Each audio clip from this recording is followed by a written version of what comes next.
तुमच्या हातात सत्ता असेल ती विधान भवनात,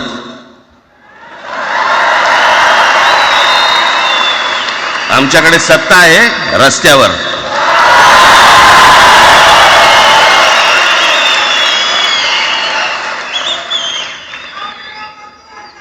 एक पत्र लिहिलं, 2 पत्र लिहिली, नंतर ते दादा भुसे माझ्याकडे आले. मला म्हणाले की आम्ही काय म्हणतो एवढं समजून तर घ्या, एवढं काय म्हणतो एवढं ऐकून तर घ्या. म्हटलं दादा तुम्हाला एक गोष्ट सांगतो, तुम्ही काय सांगता ते ऐकून घेईन पण ऐकणार नाही.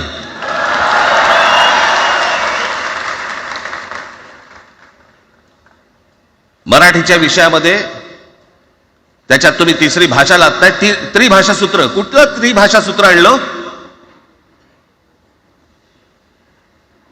त्रिभाषा सूत्र ज्या वेळेला आलं ते फक्त सेंट्रल गव्हर्नमेंट आणि राज्य सरकार, केंद्र सरकार आणि राज्य सरकार यांच्यामधल्या दुव्यासाठी म्हणून हे त्रिभाषा सूत्र फक्त आणलं. आज कोर्टातही नाही, तुम्ही हायकोर्टात जा, सुप्रीम कोर्टात जा, इंग्रजीमध्ये सगळ्या गोष्टी होतात. कुठे आहे त्रिभाषा सूत्र? मग मला सांगायला लागले म्हणे केंद्रीय शिक्षण धोरणामध्ये, त्या धोरणातही नाही ना, केंद्राच्या शिक्षण धोरणात, इतर कोणत्या राज्यातही नाही.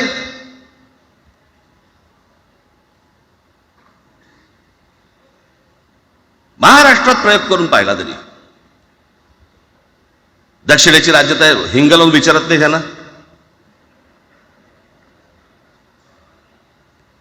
पण महाराष्ट्र ज्या वेळेला पेटून उठतो त्यावेळेला काय घडतं आणि काय होतं हे आज राज्यकर्त्यांना समजलं असेल. त्याशिवाय का माघार घेतली?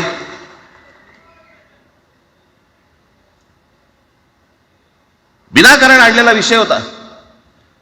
मी त्याशी त्या भुसेला सांगितलं, म्हटलं मला सांगा उत्तर प्रदेश, बिहार, राजस्थान, मध्य प्रदेश कोणती तिसरी भाषा आणणार आहेत?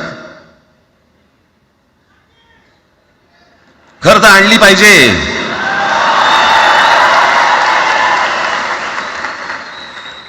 गंमत बघा, हिंदी भाषिक राज्य आहेत ती आर्थिकदृष्ट्या मागास,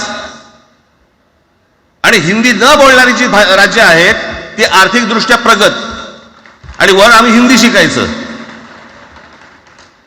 यांना हिंदीतून राज्य नाही सांभाळता आली, यांना राज्यांचा विकास नाही करता आला. जे हिंदी बोलत नाहीत त्या राज्यांमध्ये, हिंदी बोलत असलेल्या राज्यांमधनं नोकरी धंद्यासाठी लोक इकडे येत आहेत आणि हे म्हणतात हिंदी शिका. कोणासाठी शिकायचं? 5वी नंतर काय हिंदी चित्रपट सृष्टीमध्ये जाणार आहेत पोरगा? कोणासाठी शिकायचं? हिंदी भाषेबद्दल मला वाईट नाही वाटत, भाषा कोणतीही श्रेष्ठच असते, उत्तमच असते. मग ती मराठी असेल, गुजराती असेल, तामिळ असेल, पंजाबी असेल, बंगाली असेल, हिंदी असेल, अजून कुठचीही असेल. एक भाषा उभी करायला खूप प्रचंड तपश्चर्या लागते, खूप लोकांची मेहनत असते. एक लिपी उभी करायला खूप प्रचंड ताकद लागते.